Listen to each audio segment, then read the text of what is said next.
What's going on, guys? This is Empty Box, and I aim to make you a competent sim racer.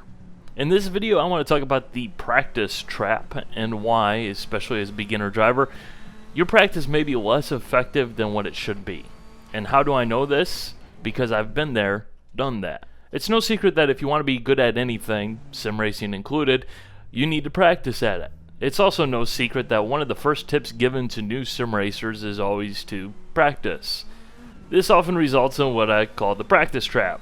Aimless laps done in practice sessions, chasing something really with no rhyme or reason.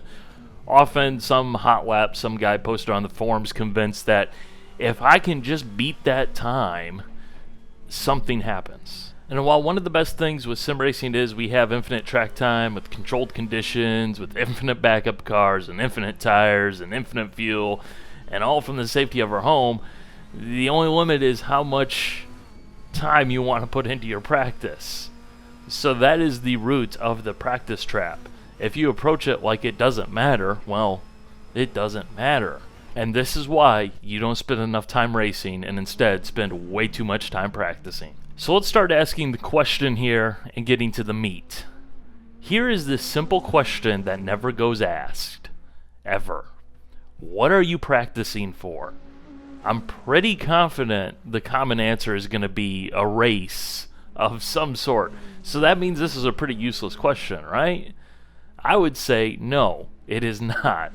One look at an online practice session in any sim reveals this is an incredibly valid question. Regardless of what sim you're playing, you'll always see the same things in these sessions. Half the people in the session haven't done a timed lap because they can't get the car around the track because they're trying to beat that time. You got cars strewn all over the place in smoldering heaps. And then you get like the guys who are doing the 3-lap stints as their practice. And maybe you get a few guys who are sticking it out and practicing a little bit longer. But does that sound like a race to you? Because none of that sounds like a race to me. I already know the response. Duh, it's practice, it's not a race. To which my response is this bombshell. Brace yourself here. If you're practicing for a race, why are you basically practicing qualifying? Let's put this back in the context of the unlimited track time and cars background. In a practice session, you get infinite repairs. In a race, you wreck and you are done. So why practice like it's okay to wreck or spin repeatedly when you aren't going to race that way? It's fine in qualifying where you give it all you got and try and get that one-lap magic, but in a race, one-lap pace is really somewhat nullified, especially if you are incredibly inconsistent and highly likely to spin. I mean, you spin once, you lose like 6 seconds at a minimum, so you better go really fast. And allow me to put a little bit more spin on this here. And allow me to quote Talladega Nights. For seriousness here, you gotta drive with the fear. Alright, when you go into a race, the damage actually counts. It actually matters. There's no, instant, fix my car if you're racing with realistic settings or anything like that. It matters. So especially when you're a newer driver, it's very common that when you get in traffic around other cars, you already are tensing up like, oh my goodness, don't hit me, I want to survive. You already get that going on.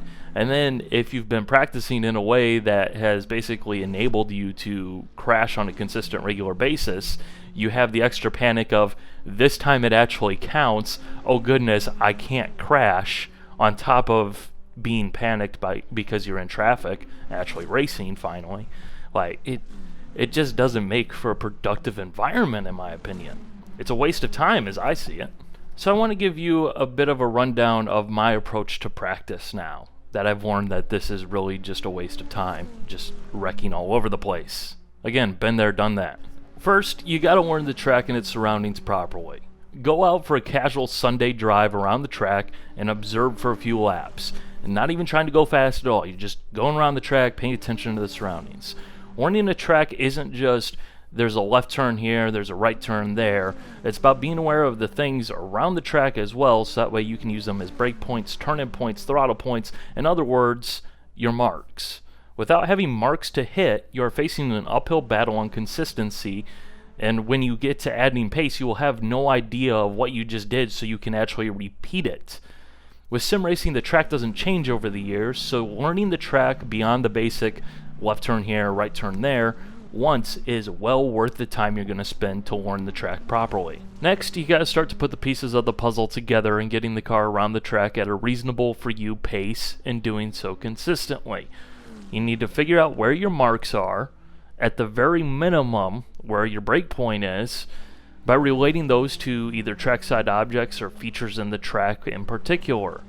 You want to do so that you can still make the corner comfortably and you are still driving consistently and safely and in control more often than not. You want to think about these marks as you approach the corner and be ready, be prepared, be set up, because again, if you don't do this process, you're going to have a very hard time being consistent, because you're basically going to be going into a corner and saying, I think I brake about here-ish, which is going to result in you missing the corner sometimes, coming up 10 feet short this next lap, and just it's going to make a problem. You got to relate to something, because otherwise you won't have anything to actually ground your end results in. This is basically your baseline. And one other side thing here. Those hot lap videos that you'll find on the forums, find on YouTube, the in-game racing line assists that exist in various games, they mean nothing at all. There is no relation. They exist in a vacuum to your skill level and are therefore irrelevant. The only thing that those hot lap videos can teach you is different lines through the corners once you get to the point where you know the track and you're consistent and you're starting to look for more time. Do not worry about them. Believe me, it's not just as simple as, oh, that guy who set the world record lap time, he brakes here and I'll just brake there and therefore I'll turn in and I'll set the world record too, because that's all that it is, right? It's not nearly that simple, as you will quickly find out. So ignore them until you're ready. At this point, you get to start working on your pace. This is the fun part, where you get to start screwing up again. At this point, though, you're going to start moving your brake points closer to the corner. You're going to try to carry more speed, drive more aggressively, get on the power harder, all that good stuff. This is where you should start looking at the timing displays and evaluating what works and what doesn't. Because we've already established where our baseline is, we have that frame of reference, and we can work from there and make adjustments from there. For example, if you're braking at the 3 marker for a particular corner, what if you moved your brake point about a meter or 2 after that 3 board, that 3 marker? Will you still make the corner? Or are you going to overshoot the corner? How's that going to work out for you? And then if it does work, is it faster? And then at the same time, can you do it again and again and again and again and again and again? Because obviously we're practicing for a race and we need to do this for more than 1 lap. And yes, this is the point where you're going to start to lock tires up, overshoot corners, maybe even spin out, that sort of thing. That's what practice is there for. But as long as you have established where you are and you're looking at it in a frame of reference of, can I do this in a race consistently, you will get to the point where you have found your pace for your skill level. And here's a little bonus thing as well. If it's possible, I like to join a race and actually do my practicing in the race once I'm to the point where I'm adding pace and I feel reasonably comfortable. Because it actually does help out when you have that pressure of the race rather than of the practice session, which really doesn't matter. And I'll find more often than not that maybe I can actually do more, because once I get into the race, I actually have more confidence and I get more comfortable, and you get into it a little bit more, and you find that suddenly what you thought was, your limit is no longer your limit, and you can go a little bit further and a little bit further. It's great. It's great. So don't be afraid to race, as long as you're getting the car around the track safely and you're not going to be a nuisance to other people. But a lot of that really just comes down to mindset in the race, which we'll talk about later.